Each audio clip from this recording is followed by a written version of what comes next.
5-6 মাস পরে হঠাৎ করে নবীর কাছে খবর আসলো, নবী গো, আপনার সেই পুত্র সাহাবী আশিক তালহা অসুস্থ অবস্থায় বিছানায় পড়ে গেছে। রহমাতাল লিল আলামিন ক্ষুদ্র একজন ভক্তের কথা শুনে, ছোট্ট ভক্তের কথা শুনে আল্লাহ নবী তালহাকে তার বাড়িতে দেখতে গেলেন। বাড়ি ছিল দূরে, পাহাড়ি অঞ্চলে, দুর্গম অঞ্চল। আল্লাহ নবী গেলেন, তালহার চোখ দেখে, হাত পা দেখে, শরীর দেখে নবী বুঝলেন তালহা বেশি দিন বাঁচবে না, মরণ ব্যাধি হয়েছে, মারা যাবে।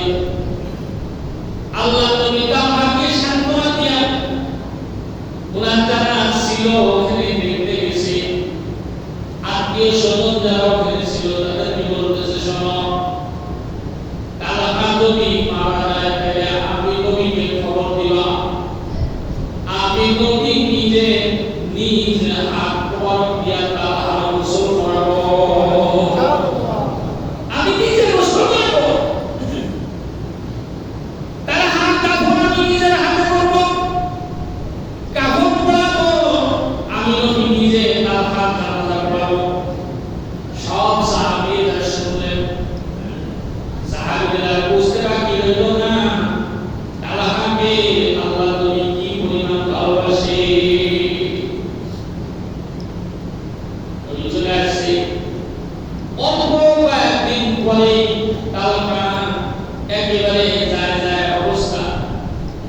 তালহার বাবা হযরত বাকর রাদিয়াল্লাহু তাআলা হাত ধরে তালহা বলে, আব্বা, জানি না এই পৃথিবী থেকে কখন জানি আমি বিদায় হয়ে যায়, আমার প্রাণ পাখিটা কখন জানি দেহ থেকে উড়ে যায়, কিন্তু আমার ভয় হয় নবী আমার বলেছে আমার জানাজা পড়াবেন।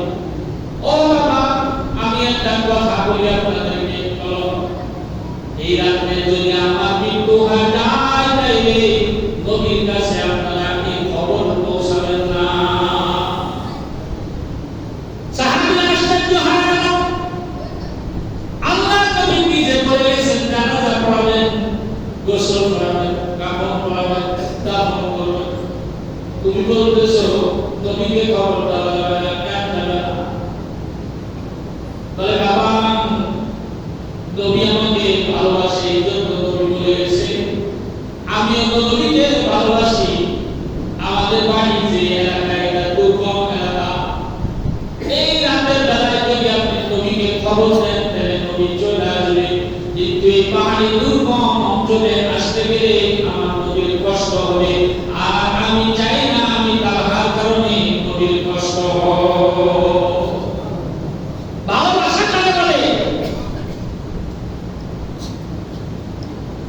বলে, বাবা, 2 নাম্বার কারণ হলো এই রাতে রাধায় নবী আমার এই দুর্গম অঞ্চলে আসতে কষ্ট হবে, অন্ধকারে আসবে, এটা শত্রু এলাকা। আমার নবী রাত্রবেলায় যদি আসতে যায় কোনো শত্রু দ্বারা আক্রমণের শিকার হয়ে যায়, এটা আমার বড় কষ্ট লাগবে। আমি চাই না আমি তালহার কারণে আমার নবীর কোনো কষ্ট পৌঁছাক। সুবহানাল্লাহ, সুবহানাল্লাহ। আমার কারণে নবীর কোনো কষ্ট হোক, এটা আমি চাই না।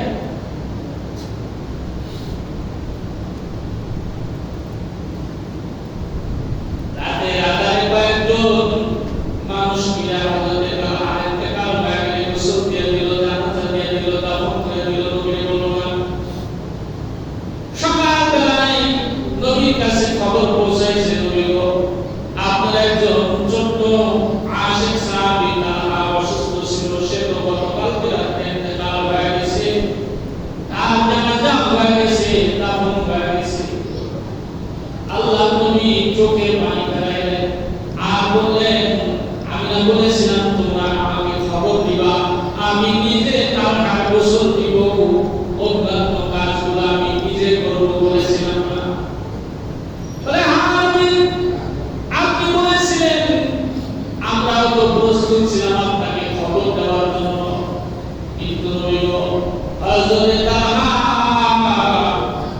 হাত ধরে আমাদেরকে চোখের পানি ছেড়ে ছেড়ে বলেছিলাম, এই অন্ধকার দুর্গম এলাকায় আমার নবী খবর পেলে আসবে, কষ্ট হবে, আক্রমণের শিকার হবে, আমি চাই না আমার ধরনের নবীর কোনো ক্ষতি হোক, এই জন্য সে নিষেধ করেছিল আপনাকে খবর দেওয়ার জন্য। তাই আমরা খবর দিই আল্লাহ নবী হাওয়া করে কারণে তাফসীরের ভিতরে দেখি আল্লাহ নবী নিজে ওই সময় যায় খবরটাকে জিয়ারত করলেন আর হাত উঁচা করে আল্লাহর কাছে দোয়া করলেন, রব্বুল আলামিন তালহার উপরে আমি নবী খুশি, আল্লাহ আপনি তালহার উপরে খুশি হয়ে যান।